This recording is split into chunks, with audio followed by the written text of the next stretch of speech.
Today, we're diving into a story that's thousands of years old, but honestly, it feels as relevant as ever.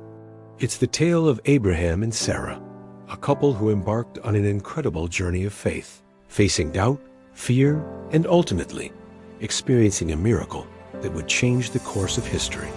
Imagine this. You're living your life, comfortable, settled, maybe a little restless, and then, out of the blue, you get this. Instruction. Not a suggestion, not a polite request, but a divine directive. That's what happened to a man named Abram.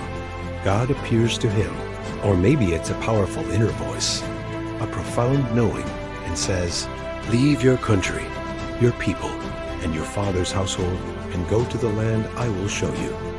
Now, really think about that. Leave everything your home, your family, the familiar streets, the security of your known world.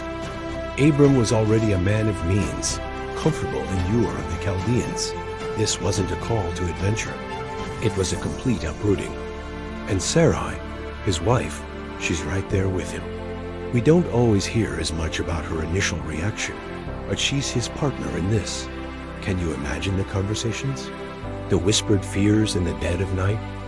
Abram, are you sure about this? What if it's a mistake? What if there's nothing there? But Abram, he had this spark, this deep-seated trust. He packed up his nephew Lot, his possessions, and his wife, and they set off. They didn't have a GPS, no detailed itinerary. Their destination was simply the land God will show you. Talk about blind faith.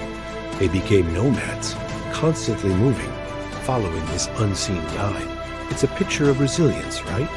They faced hardship, scarcity, and uncertainty. They were weary travelers, their faith tested with every sunrise in a new, unknown place. And then they finally arrive in Canaan. God appears to Abram again, saying, "To your offspring I will give this land." Okay, promise number one, land. But there's a catch, a deeply personal one. Abram and Sarai were, well, they were getting on in years. And Sarai, she was barren. This is where the story gets really human, really relatable for so many of us. Years pass. They've got the land, but no heir. No child to inherit it, no legacy. Imagine the longing. Sarai must have felt it acutely. The empty nursery, the quiet house, the ache of a dream deferred. It's easy to judge from our modern perspective, but imagine the societal pressure, the personal grief that she carried every single day. Then God reiterates the promise even more emphatically. He takes Abram outside and says, "Look up at the heavens and count the stars if you can. That's how numerous your offspring will be." Abram, he believed God, and it was credited to him as righteousness. He had faith, even when his circumstances screamed the opposite. He held on to that promise, despite what his eyes could see. But the waiting, oh, the waiting, it wears you down. And Sarai, she's probably feeling desperate. She's heard the promise, she's seen the stars, but her body isn't cooperating. This is where we see human ingenuity, and perhaps a little bit of impatience kick in. Sarai, in her desperation, suggests a radical solution by the standards of the time. Abram should have a child with her servant Hagar. Now, this is a tough part of the story. It feels like a shortcut, a way to force God's hand, and it leads to complications.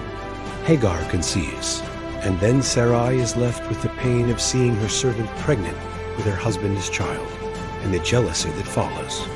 It's a mess, a very human, messy, painful mess. Hagar eventually flees, and God intervenes, telling her to return and that her son Ishmael will be a great nation. God shows compassion, even in the middle of our mistakes.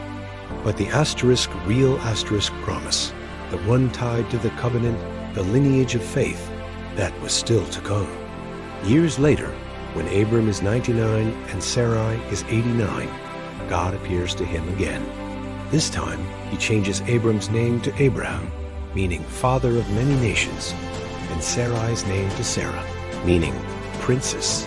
It's a powerful declaration of who they are destined to become. And God makes a covenant with Abraham, a promise that Sarah herself will have a son. Now, picture this scene. Abraham is sitting by his tent, probably feeling the weight of his 99 years. The years of waiting, the doubts, the disappointments. 3 visitors appear, and Abraham, without hesitation, rushes to welcome them, offering hospitality, water, and food. This is where the divine presence is revealed. And one of the visitors, often understood as God himself, says, "I will surely return to you about this time next year, and Sarah, your wife, will have a son." Sarah is listening from inside the tent, and she laughs. Not a joyful laugh, but a disbelieving one.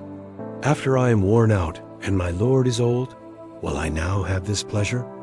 It's honest, it's raw. She's been through so much. The weariness, the dashed hopes, the sheer impossibility of it all just hits her. But the visitor hears her. And the response is one of the most powerful questions in all of Scripture. Is anything too hard for the Lord? This is the turning point. The moment where the impossible becomes possible. Abraham and Sarah, they've been tested, they've stumbled, they've felt the weariness deep in their bones. But their faith, though wavering at times, never completely died. They kept going, trusting in the promise, even when it seemed utterly absurd. And then, just as promised, a year later, Sarah conceives. Can you imagine the shock? The disbelief mixed with overwhelming joy. They were decades beyond childbearing years. Abraham was 100, Sarah was 90. It was a miracle, plain and simple. And they named him Isaac, which means he laughs. A reminder of Sarah's initial doubt, but also a testament to the joy and wonder of God's improbable promise fulfilled. Isaac was the son of promise, the heir, the child through whom the covenant would continue, leading to a nation and eventually to the Messiah. Abraham and Sarah's story isn't about perfect faith. It's about imperfect people facing impossible circumstances and choosing time and time again to trust in a God who is bigger than their doubts, stronger than their weariness, and more faithful than they could have ever imagined. It's a story that reminds us that even when our own circumstances seem barren and our hopes feel deferred, there's always room for God's impossible promise. Thanks for joining me today. If this story resonated with you, please give this video a thumbs up, subscribe for more, and let me know in the comments what you think about Abraham and Sarah's journey of faith. See you next time.